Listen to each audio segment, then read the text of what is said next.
Rapid transit has become a part of the metropolitan Washington scene, the result of efforts that date back almost to the turn of the century. Today, it's a reality, no longer just a hope or a dream. It has become an efficient, fast way to get from place to place. It's a system that is growing and developing to help meet the transportation needs of ever-increasing numbers of metropolitan Washington residents and visitors. The system quickly became part of the Washington area daily life after its first section opened in March 1976. From that beginning, Metro has continued its outward growth to aid mobility and add to the quality of life of more and more Metro area residents.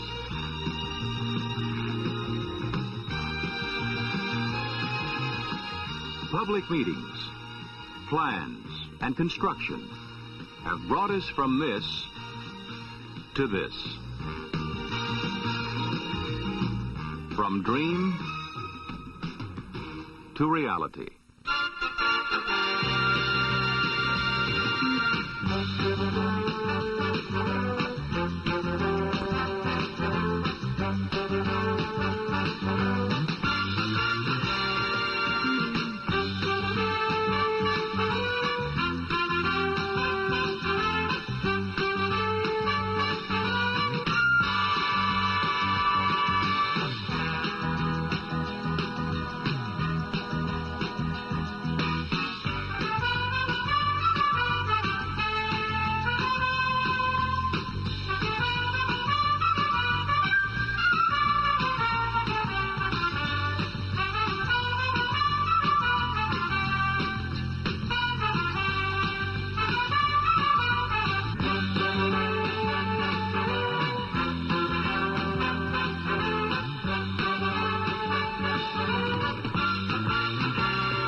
A rapid transit system does many things for people, and Metro is firmly rooted in the people of the metropolitan region. The people who overwhelmingly supported Metro in the 1968 referendum.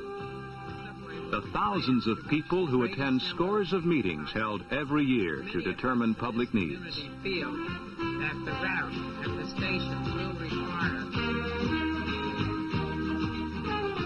The people of 8 separate political jurisdictions who have banded together in a unique collaboration with the federal government to work for the common good. Metro is giving people a whole new way to get around. For many, an alternative to this. To this. To this. And to this. But a rapid rail system is more than a means of avoiding inconvenient traffic situations.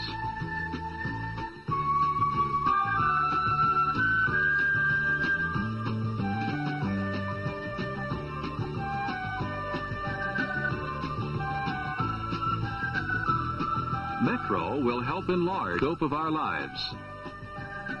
Where we live, where we play, where we work.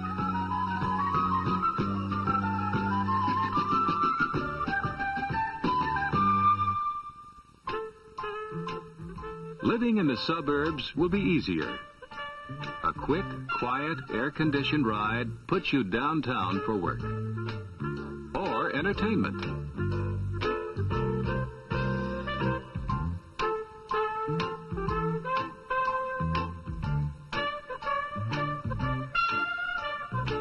For those in the city, expanded job and leisure activities in the suburbs will be a short ride away.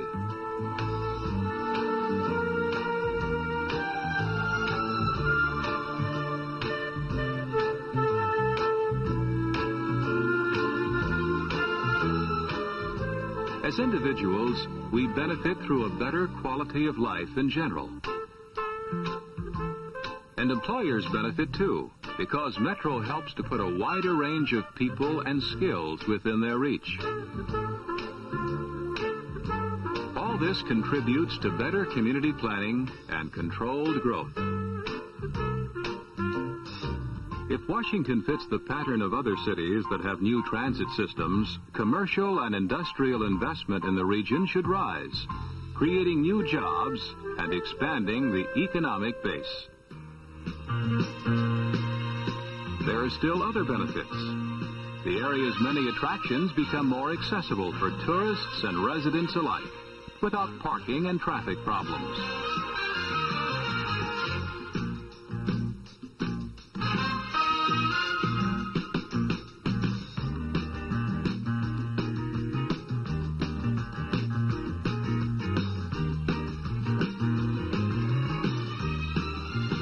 By helping to reduce the number of cars on the road, Metro contributes to cleaner air. In an energy-conscious era, Metro will make a lot of sense to many of us as a practical means of transportation.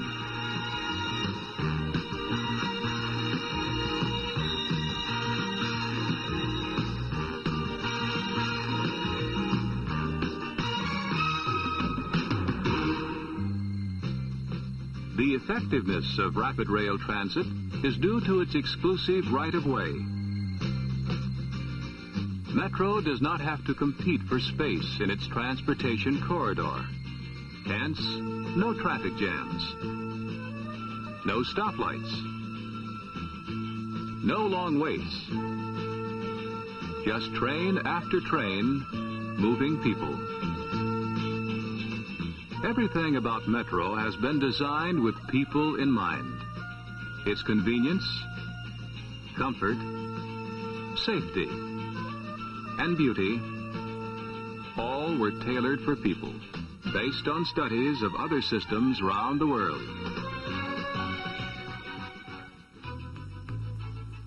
Trains are managed and monitored at the Operations Control Center.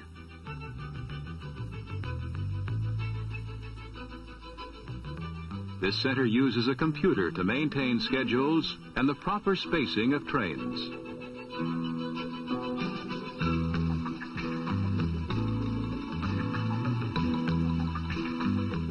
Normally, trains will be controlled automatically, even though each train has an attendant.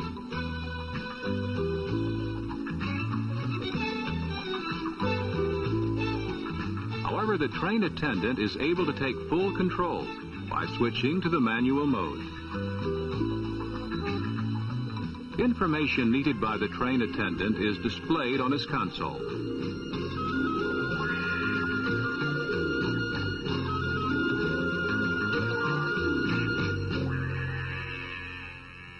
The trains themselves are coupled in units 2 to 8 cars in length. Each car has seats for 81 passengers, with room for 94 to stand.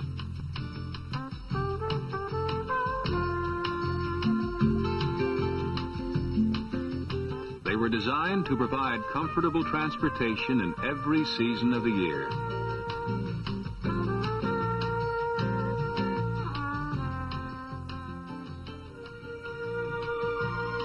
Noise is minimized by the use of cushioned rails throughout the system.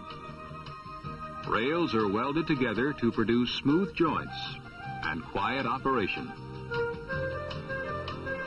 In certain areas, trains run on rails that have been laid on concrete slabs that actually float on thick pads of sound insulation. The result is quiet. The edge of the platform has a rough surface that contrasts with the main platform to indicate closeness to the tracks. The underground stations, just like the trains, are air-conditioned for year-round comfort.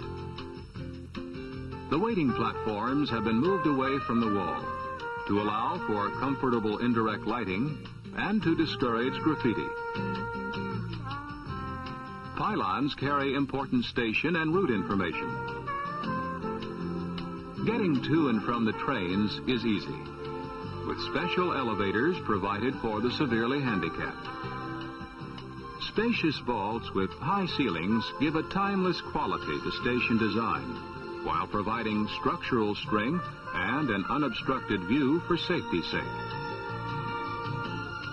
Metro Zone Security Force will patrol trains and stations. Station attendants man kiosks located on mezzanines. From their vantage point, they maintain constant surveillance of the station, aided by closed-circuit TV to cover areas not directly visible. Wide entrances allow easy movement during the busiest of hours, and plenty of advance warning on outside weather conditions. About half of the system is underground. The other half is on or above the surface. There are a few aerial stations, such as Rhode Island Avenue. The station's gull wing canopy is not only a variation of the graceful arches of underground stations, but it also provides protection against inclement weather. Additional protection is provided by windscreens located along the platform. Most of the surface stations function as transportation interchange points. Road access and adjacent parking lots are an integral part of the majority of these stations. Metro users can park and ride, kiss and ride, transfer from the Metro bus, lock up their bikes,